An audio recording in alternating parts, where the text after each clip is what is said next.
اللہ رب العالمین نے فرمایا لیضل عن سبیل اللہ، یعنی کچھ لوگ ایسے ہیں جو اللہ رب العالمین کی شریعت میں الجھن پیدا کرتے ہیں، بغیر علم کے، بغیر نظریاتی طور پر گفتگو کی، اور نہ اللہ نے انہیں فراست دی ہے، فراست کی روشنی میں بھی گفتگو نہیں، اور جو ہے کوئی کتاب ہدایت نہیں ہے ان کے پاس، نہ قرآن نہ پچھلی آسمانی کتابیں. تو یہ جب گفتگو کرتے ہیں اللہ کی شریعت میں، چھیڑ خانی کرتے ہیں اور لوگوں کو غلط باتیں بتاتے ہیں، تو اللہ رب العالمین نے فرمایا ایسا کیوں کرتے ہیں؟ لیضل عن سبیل اللہ، لیضل عن سبیل اللہ. اب اس کا ترجمہ کرنے میں یعنی دیکھنا پڑے گا کہ وہ جو لام ہے نا، وہ لام کس معنی میں ہوگا، وہ لام کس معنی میں ہوگا. یعنی اگر اس کو لام التعلیل کہتے ہیں تو پھر بات الگ ہو جائے گی، اگر اس کو لام العاقبہ کہتے ہیں تو پھر بات الگ ہو جائے گی. اسی لیے پچھلی نشست کے آغاز میں آپ نے غور کیا ہوگا، میں نے جو بات کہی کہ اللہ رب العالمین کی شریعت میں جب یہ جھگڑتے ہیں، اللہ رب العالمین کی شریعت میں جب یہ لوگوں کو الجھن پیدا کرتے ہیں، تو اس کا مقصود کیا ہوتا ہے؟ تاکہ لوگوں کو گمراہ کریں، یا لوگوں کے ساتھ جو وہ غلط باتیں بتاتے ہیں شریعت سے متعلق، اس کا نتیجہ کیا نکلتا ہے کہ لوگ گمراہ ہو جاتے ہیں. یعنی مطلب یہ ہوگا کہ لیضل الناس عن سبیل اللہ. لام کو اگر تعلیل مانیں گے، یعنی علت کا مانیں گے، مطلب یہ ہوگا لام التعلیل کا کہ اللہ رب العالمین کی شریعت میں یہ بغیر علم کے، بغیر کتاب ہدایت کے گفتگو کرتے ہیں. تو ایسا کیوں کرتے ہیں؟ تاکہ لوگ سیدھے راستے سے ہٹ جائیں، تاکہ لوگ اللہ رب العالمین کی شریعت سے بہک جائیں. یہ لام التعلیل کا معنی ہوگا.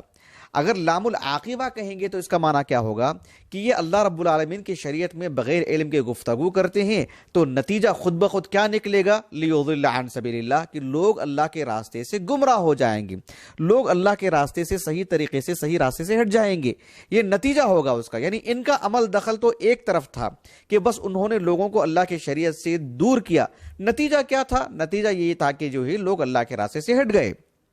لوگوں کو غلط باتیں بتانے کی وجہ سے. اگر لام التعلیل کا مطلب یہ ہوتا ہے کہ ان کا مقصود ہی یہ ہوتا ہے کہ تاکہ لوگ اسلام نہ قبول کریں، تاکہ لوگ اللہ کے راستے سے دور رہیں. یہ اس آیت کریمہ میں ہو یا قرآن مجید کی دیگر مقامات پر، جو لام التعلیل، لام العاقبہ، اس کا فرق جاننا چاہیے. ہر جگہ پر یہ لام التعلیل، لام العاقبہ ایسا نہیں ہوگا. اب مثلا دیکھو، میں آپ کو ایک دو آیتیں بتاتا ہوں، یعنی استیعاب مقصود نہیں ہے، اور جو ہے احاطہ کروں، استقراء کر کے مطلب سارے آیتیں آپ کے سامنے بیان کر کے ایک نتیجہ نکالوں، وہ مقصود نہیں ہے. مجھے مقصود صرف ایک سمجھانا ہے، آپ کو یہ نقطہ واضح کرنا ہے. جیسے اللہ رب العالمین نے دیکھو سورۃ البقرہ میں وہ جو آیت کریمہ ہے نا، جس میں رمضان کے روزوں سے متعلق گفتگو کی گئی ہے، شہر رمضان الذی انزل فیہ القرآن ھدی للناس وبینات من الھدی والفرقان فمن شہد منکم الشہر فلیصم ومن کان مریضا او علی سفر فعدۃ من ایام اخر یرید اللہ بکم الیسر ولا یرید بکم العسر. اس کے بعد اللہ نے کیا فرمایا؟ وَلِتُكْمِلُوا الْعِدَّةَ وَلِتُكَبِّرُوا اللَّهَ عَلَى مَا هَدَاكُمْ وَلَعَلَّكُمْ تَشْكُرُونَ. وَلِتُكْمِلُوا الْعِدَّةَ، اس میں جو لام ہے، وَلِتُكَبِّرُوا اللَّهَ میں جو لام ہے، اس کو کہتے ہیں لام التعلیل. یعنی اللہ سبحانہ وتعالیٰ نے ایک مسافر کو، ایک مریض کو اللہ نے کہا کہ رمضان کے میں روزے نہ رکھیں، وہ رمضان کے بعد اس کی گنتی پوری کر لیں. اللہ سبحانہ وتعالیٰ نے یسر کا معاملہ رکھا ہے شریعت میں، عسر کا نہیں. اللہ رب العالمین نے یہ تسہیل کیوں دی ہے، یہ آسانی کیوں دی ہے؟ تاکہ تم اس کی گنتی بعد میں پوری کر لو، اس کو مکمل کر لو بعد میں. تو وہ کیا ہے؟ لام کیا ہے؟ وہ لام التعلیل ہے. وَلِتُكَبِّرُوا اللَّهَ عَلَى مَا هَدَاكُمْ، یعنی اس بنیاد پر آپ ایسا کام کریں. گویا کہ لام التعلیل میں ایک مقصود ہوتا ہے، لام التعلیل میں ایک مطالبہ ہوتا ہے، لام التعلیل میں ایک ہدف دیا جاتا ہے، لام التعلیل میں مقصود یہ ہوتا ہے کہ جو ہے ایک ارادتاً ایک کام کیا جا رہا ہے. لام العاقبہ کا مطلب کیا ہوتا ہے وہ آگے بتاؤں گا. ایک اور مثال میں آپ کو دے دیتا ہوں. اللہ سبحانہ وتعالیٰ نے سورۃ المائدہ کے اواخر میں جو سورۃ وَإِذَا سَمِعُوا 7واں جو پارہ ہے، اس کے آغاز میں دیکھو آپ، اللہ تعالیٰ نے کہا جعل اللہ الکعبۃ البیت الحرام قیاما للناس والشہر الحرام والہدی والقلائد. اس کے بعد اللہ نے کیا فرمایا؟ ذَلِكَ لِتَعْلَمُوا ان اللہ یعلم ما فی السماوات وما فی الارض وَأَنَّ اللَّهَ بِكُلِّ شَيْءٍ عَلِيمٌ ذَلِكَ لِتَعْلَمُوا، یعنی اللہ سبحانہ و تعالیٰ نے کعبۃ اللہ کی جو عظمت، اس کا مقام، اس سے متعلقات، اس شعائر کو جو بیان فرمایا ہے، لِتَعْلَمُوا، وہ لام العاقبہ نہیں ہے، وہ لام التعلیل ہے، یعنی یہ بتانے کے لیے کہ آپ ارادتاً آپ جو ہے اس کو جانیں، تاکہ آپ کی یہ علم، یہ بات آئے، تاکہ آپ باشعور رہیں، آپ کے دل میں اس کی عظمت اور ہیبت رہے، یہ معنی ہے اس کا۔ اسی لیے اہل علم ہم دیکھتے ہیں مفسرین کو تفسیر کرتے وقت احادیث مبارکہ کے شرح کے دوران بھی کہ یعنی یہ لام التعلیل ہے کہ لام العاقبہ ہے، یہ بتاتے ہیں، اور جو ہے مطلب کہیں خطا ہو جاتی ہے کسی سے تو بتاتے ہیں کہ انہوں نے لام العاقبہ لیا ہے، وہ معنی نہیں ہو سکتا، اور یا جو ہے پڑھنے والوں کو تنبیہ کرتے ہیں کہ جو ہے آپ اس کو لام العاقبہ مت لیں، اس سے یہ معنی نکل جائے گا، غلط ہے، ایسا نہیں، ایسے ہی بتاتے ہیں۔ مثال کے طور پر آپ دیکھو شیخ ابن عثیمین رحمہ اللہ نے سورۃ البقرہ کی تفسیر کرتے ہوئے جو سیقول کا جو بالکل آغاز کا جو حصہ ہے،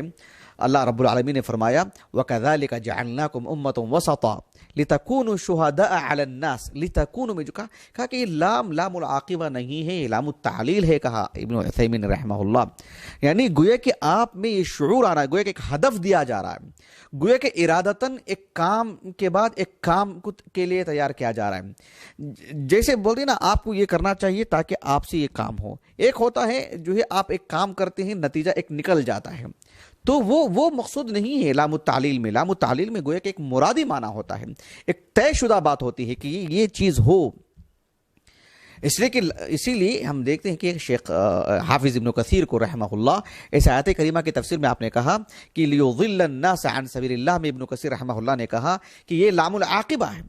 کہ اللہ سبحانہ و تعالی کی شریعت میں جدال کرنے کا نتیجہ یہ نکلتا ہے کہ لوگ اللہ کے راستے سے گمراہ ہو جاتے ہیں۔ ابن کثیر رحمہ اللہ نے کہا کہ بعض اہل علم نے یعنی اس کا احتمال ہے کہ لام التعلیل بھی ہو، مقصود کیا ہے، یعنی یہ ایک پلان کے تحت، ایک تدبیر کے تحت ایک کوشش یہ کرتے ہیں کہ اللہ کی شریعت میں جدال اس لیے کریں تاکہ لوگوں کو اللہ کے راستے سے دور رکھیں، تاکہ اللہ کے شریعت سے دور رکھیں، یعنی یہ بھی ان کا مستقل ایک مقصود ہوتا ہے، یہ الجھن پیدا کرنا ہی نہیں، الجھن پیدا کرنے کا مقصود یعنی جدال کا مقصود کیا ہے، مجادلہ کا مقصود کیا ہے، تاکہ لیضل الناس عن سبیل اللہ، یہ ابن کثیر رحمہ اللہ نے کہا۔ تو لام العاقبہ میں کیا ہوتا ہے کہ ایک نتیجہ نکل جاتا ہے، ایک نتیجہ نکل جاتا ہے۔ مثال کے طور پر آپ دیکھو اللہ رب العالمین نے سورۃ النحل اس کے بالکل اواخر میں بیان فرمایا لا تقولوا لما تصف السنتكم الكذب هذا حلال وهذا حرام لتفتروا على الله الكذب، یعنی تمہاری زبانوں کو اس بات سے متصف مت کرو کہ جو ہے یہ حلال، یعنی اللہ کی شریعت میں بغیر علم کے یہ حلال یہ حرام ایسا مت کہو، اس کا نتیجہ کیا نکلے گا، لتفتروا علی اللہ الکذب، آپ اللہ سبحانہ و تعالیٰ کی ذات پر یعنی افتراء سے کام لیں گے، آپ بہتان باندھیں گے، کیا کہتے ہیں جھوٹ باندھیں گے، رب العالمین کے نام پر جھوٹ بول دیں گے، آپ لوگوں کو ایک جھوٹ بنا کر کے اللہ کی طرف منسوب کر دیں گے، آپ اس جریمہ اس جرم کے مرتکب ہو جائیں گے آپ، نسأل اللہ السلامہ۔ یعنی مطلب اگر آپ اللہ کی شریعت میں بغیر علم کے گفتگو کریں گے تو نتیجہ کیا ہوگا، لتفتروا علی اللہ الکذب، یہ کیا کیسے نکالا ہم نے نتیجہ، یہ کیسے کہا ہم نے کہ نتیجہ کیا نکلے گا اس کا، وہ لام جو ہے نا لام العاقبہ، یعنی آپ اسی نتیجے پہ جا کے پہنچیں گے۔ اللہ رب العالمین نے یعنی سورۃ القصص کے آغاز میں موسیٰ علیہ السلام کا جو قصہ جو بیان فرمایا، موسیٰ علیہ السلام کی جو والدہ ہیں ایک صندوق میں ان کو رکھ کر کے دریا کے حوالے کر دی، اور وہ ہوتے ہوئے فرعون کے محل کے قریب آیا، اور بہرحال جو ہے ایک اللہ نے ایسا نظام رکھا کہ جو ہے وہ گیا صندوق فرعون کے دربار میں، تو بچہ ہاتھ لگا، تو اللہ رب العالمین نے فرمایا فَالْتَقَطَهُ آلُ فِرْعَوْنَ لِيَكُونَ لَكُمْ عَدُوًّا لِيَكُونَ لَكُمْ عَدُوًّا، کہا اللہ رب العالمین نے لِيَكُونَ لَكُمْ عَدُوًّا وَحَزَنًا۔ تو آپ دیکھیں کہ فرعون اور اس کے گھر والوں نے، اس کے آل یعنی اس کے خاندان والوں نے، اس کے درباریوں نے موسیٰ علیہ السلام کو حاصل کیا اور ان کو بچہ بنا لیا، ان کو اور ان کو اپنی اولاد تسلیم کر لیا، تو قرآن نے کیا کہا لیکون لکم عدوا، تاکہ وہ اس کے دشمن بن جائیں۔ وہ کیا لام تعلیل کے لیے ہے کیا، لیکن مطلب بچہ اس لیے اس نے سارے بچوں کو قتل کر کے اس بچے کو اس لیے اس نے محفوظ رکھا تاکہ وہ بچہ دشمن بن جائے ان کے لیے، لام تعلیل کا ہو تو نہیں، وہ لام العاقبہ نہیں، نتیجہ یہ نکلا کہ بچہ جو ہے ان کے مخالف نظر آیا، بچہ ان کے مد مقابل کھڑا نظر آیا، وہ لام التعلیل لام العاقبہ ہے۔ اس طرح کی مثالیں قرآن مجید میں بہت ہیں، آپ پڑھتے جائیں گے تو تفاسیر میں یہ نقطہ ملے گا آپ کو۔ قاضی ابن عطیہ رحمہ اللہ نے وہ جو سورۃ الاعراف کی جو آیت کریمہ ہے نا، اللہ رب العالمین نے فرمایا وَلَقَدْ ذَرَأْنَا لِجَهَنَّمَ كَثِيرًا مِنَ الْجِنِّ وَالْإِنسِ وَلَقَدْ ذَرَأْنَا ذَرَأْنَا خَلَقْنَا وَلَقَدْ ذَرَأْنَا لِجَهَنَّمَ، جہنم پر جو لام ہے، ابن عطیہ رحمہ اللہ نے کہا کہ وہ لام جو ہے یعنی کہا کہ وہ اس کے لیے نہیں ہو سکتا، یعنی کہ کیا کہتے ہیں اس کو، وہ عاقبت کے لیے نہیں ہو سکتا، ایسا کہا انہوں نے۔ یعنی بڑی بڑی ایمان افروز بات کہا کہ اللہ سبحانہ و تعالیٰ نے کسی کو پیدا کیا اور جہنم میں ڈال دیا، مطلب یہ ہوا کہ انسان کا کوئی عمل دخل نہیں ہے، انسان کے کوئی کرتوت نہیں ہے۔ ایسا نہیں ہے کہ جو ہے ابو جہل کو اللہ نے پیدا کیا اور جو ہے اس کا کوئی دوش نہیں، کوئی جرم نہیں، اور اس کو جہنم میں ڈال دیا اللہ تعالیٰ نے، ایسا نہیں، اس کے تو اپنے اعمال ہے نا، اس کے اپنے کرتوت ہے نا۔ تو لام کو جہاں کہا کہ وہ اس کو جن اہل علم نے کہا کہ لام العاقبہ ہے، ان کی تختی کی ابن عطیہ نے رحمہ اللہ۔ میں نے بس آپ کی گرہ کھولنا چاہا اور آپ کو جو ہے ایک رہنمائی کرنا چاہا قرآن مجید میں جب آپ پڑھتے ہیں، اور خاص کر جو طلبہ کی میں بات کر رہا ہوں کہ وہ اس معاملے میں شعور سے پڑھیں اور جانیں کہ جو ہے یہ لام العاقبہ ہے کہ لام التعلیل ہے۔ مترجمین تو اس کا خیال کر دیتے ہیں، لیکن جو ہے وضاحت بھی ہو جانی چاہیے کہ یہ کیا ہے۔ وہ ظاہر بات ہے ترجمہ میں تو نہیں کیا جا سکتا وہ، اور اردو تفاسیر میں چونکہ عامت الناس کے لیے لکھی جاتی ہیں تو اتنی تفصیلات نہیں آتی ہیں، لیکن ایک طالب علم کے لیے میں کہہ رہا ہوں کہ وہ اس کو جانے، وہ اس کی کھوج میں رہے، وہ اس سے واقف ہونے کی کوشش کرے، تاکہ جو ہے وہ بتا سکے لوگوں کو۔